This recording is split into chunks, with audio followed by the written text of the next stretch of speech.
जी तो दोस्तों हम फार्मेसी बी कैटेगरी में माइक्रोबायोलॉजी बुक के एमसीक्यूज डिस्कस कर रहे थे। पहले 2 चैप्टर्स पार्ट 1 की माइक्रोबायोलॉजी जो है उसके हमने कर लिए थे कि उनमें से जो इम्पोर्टेंट एमसीक्यूज प्रीवियस पेपर्स के अंदर आ चुके हैं वो हम कर चुके हैं। अब हम देखने लगे हैं उससे नेक्स्ट जो चैप्टर है चैप्टर 3 जिसको कल्चर मीडिया कहते हैं, जिसका नेम कल्चर मीडिया है। इसमें से कौन कौन से एमसीक्यूज प्रीवियस पेपर्स में आ चुके हैं उनको हम डिस्कस करते हैं। तो अगर आपको ये वीडियोस अच्छी लग रही हैं तो सब्सक्राइब करना नहीं भूलिएगा, और अगर आप चैनल पे न्यू हैं तो चैनल को सब्सक्राइब करके बेल आइकन को दबा दें ताकि आने वाली हर वीडियो आप तक बआसानी पहुंच सके। कल्चर मीडिया जो हमारे पास है उसका फर्स्ट एमसीक्यूज आज हम यहाँ से स्टार्ट करेंगे। Which one of the following is the classification of media on the basis of chemical composition? Which one of the following is the classification of media on the basis of chemical composition? Chemical composition के ऊपर जो हमारे पास media की class है उसे हम क्या कहते हैं, तो ये सेमी सिंथेटिक मीडिया कहलाता है। Agar is used for which type of media? Agar जो है वो किस टाइप ऑफ मीडिया में इस्तेमाल होता है? तो हमारे पास ऑप्शन इसके दोनों ठीक हैं, ए एंड सी। एक सॉलिड मीडिया है और दूसरा आपके पास सेमी सॉलिड मीडिया है। तो agar is used for the solid media and semi solid media. उसके बाद हमारे पास जो नेक्स्ट एमसीक्यूज़ है वो है chemical composition of which media is not known. कौन सा ऐसा मीडिया है जिसके अंदर केमिकल कंपोजिशन नोन नहीं है, तो वो नेचुरल मीडिया है। On the basis of chemical composition enriched media is synthetic media. कौन सा ऐसा मीडिया है कि जो इनरिच्ड मीडिया है, तो वो हमारे पास सिंथेटिक मीडिया है केमिकल कंपोजिशन की बेस पे। On the basis of physical state nutrient both is liquid media. अगर हम फिजिकल स्टेट की बात करें न्यूट्रिएंट्स की, उसकी बेसिस पे देखें तो ये लिक्विड मीडिया हमारे पास होगा।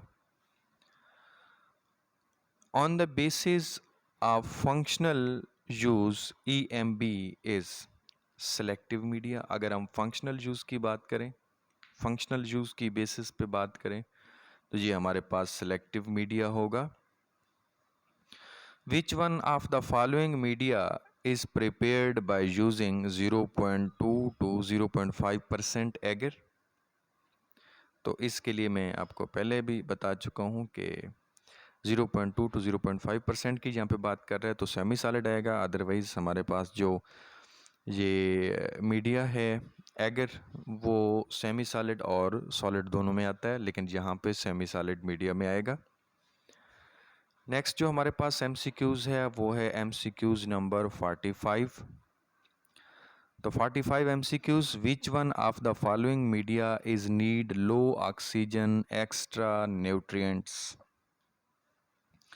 लो ऑक्सीजन नीड करते हैं और इसके साथ साथ एक्स्ट्रा न्यूट्रिएंट्स के साथ, तो वो कौन सा होता है? वो एनएरोबिक मीडिया होता है। लो ऑक्सीजन रेंज के साथ जो होता है वो एनएरोबिक मीडिया है और हाई ऑक्सीजन के साथ एरोबिक मीडिया होता है। नेक्स्ट एमसीक्यूज है, in streak plate method plates are incubate at. Streak plate के अंदर वो कहता है कि मेथड जो प्लेट्स हैं वो इनक्यूबेट होती हैं कहाँ पे? वो 37 डिग्री सेंटीग्रेड पे इनक्यूबेट होती हैं। Gram staining differentiates the bacteria by detecting peptidoglycan. जो ग्राम स्टेनिंग होती है वो बैक्टीरिया को किस तरीके से डिटेक्ट करती है? वो डिटेक्ट करती है पेप्टाइडो ग्लाइकन को। उसके बाद है कि in gram staining procedure stain is washed with, ये लोगल्स आयोडीन से हम इसे वाश करते हैं, लोगल्स आयोडीन से ग्राम स्टेनिंग प्रोसीजर में। उसके बाद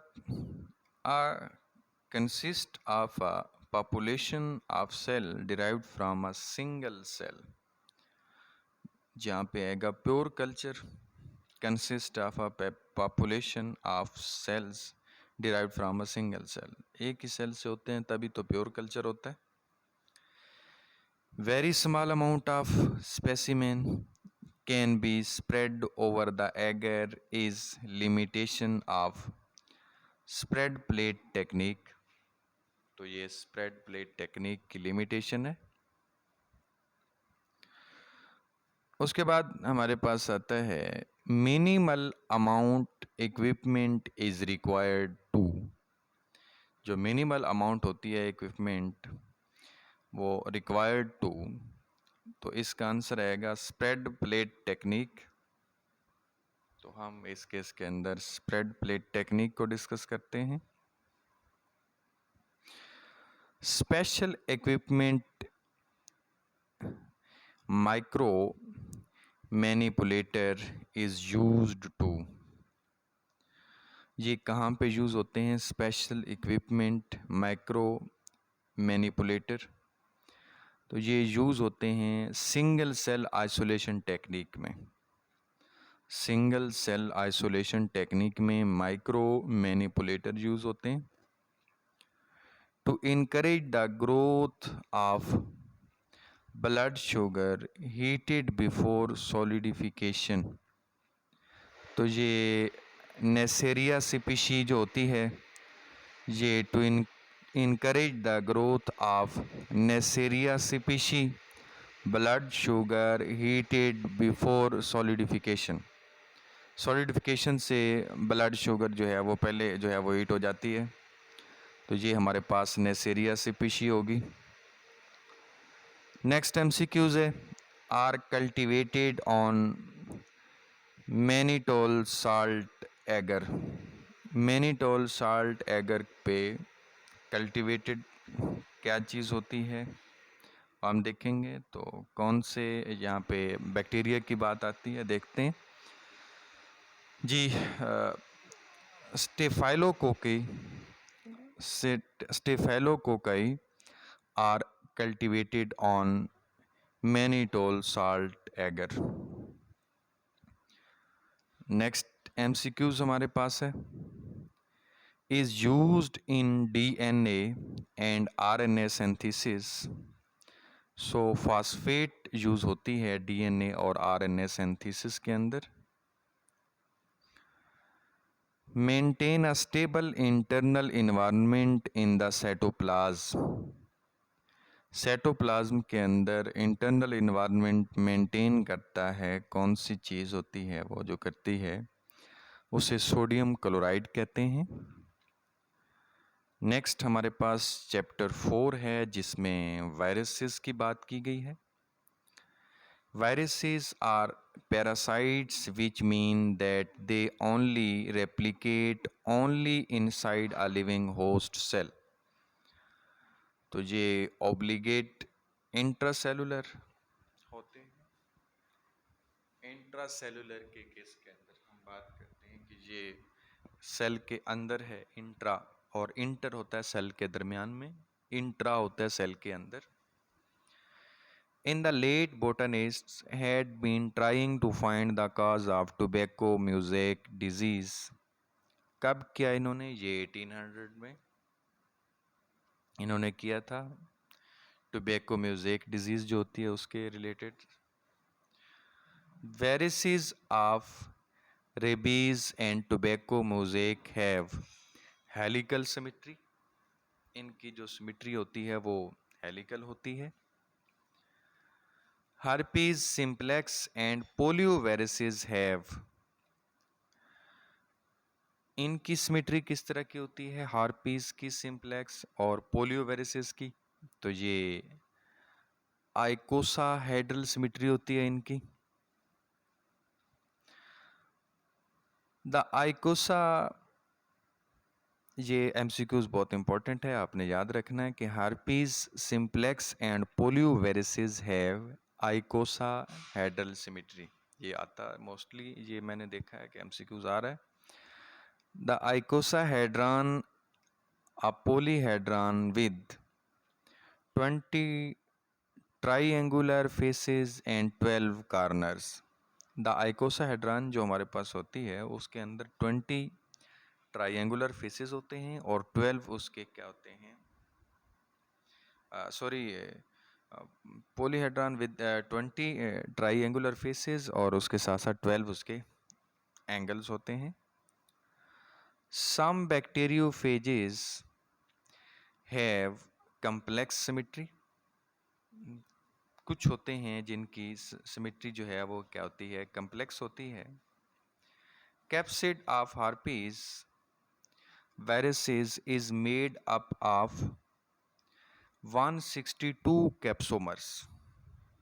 जो कैप्सिड होते हैं हार्पीज के केस के अंदर वो 162 कैप्सोमर्स के होते हैं, बनते हैं इनसे।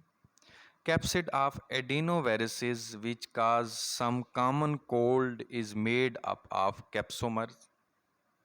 हार्पीस के जो 162 होते थे और यहाँ पे एडिनोवायरसेस के केस के अंदर 252 जो हमारे पास हैं वो कैप्सोमर होते हैं। In some viruses, as viruses, the envelope contain functional projection known as spike। तो ये इन्फ्लुएंजा एंड मीजल्स हैं।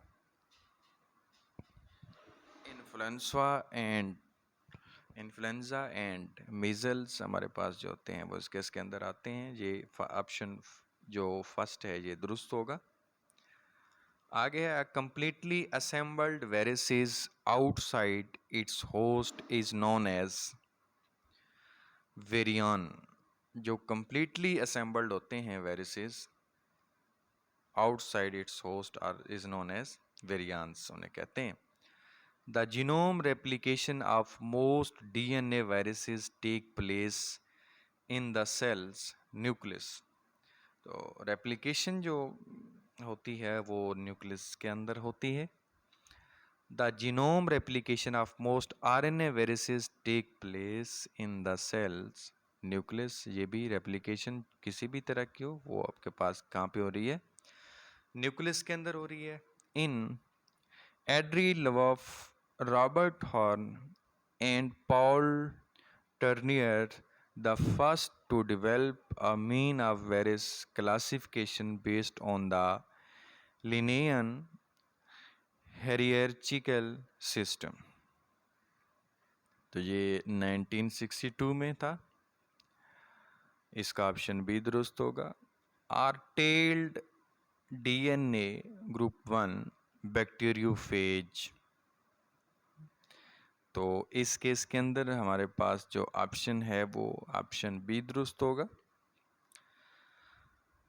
एमसीक्यूज नंबर 71 है include non segmented negative stand RNA group 5 plants and animal varices. तो इस केस के अंदर हमारे पास आंसर जो होगा वो मोनो नेगेटिव वायरल्स होगा, ऑप्शन सी है। Contain large eukaryotic DNA viruses. Large eukaryotic DNA viruses जो पाए जाते हैं वो कहाँ पे होते हैं, वो हार्पीज वायरल्स हैं, लार्ज यूक्रियोटिक डीएनए वायरसेस।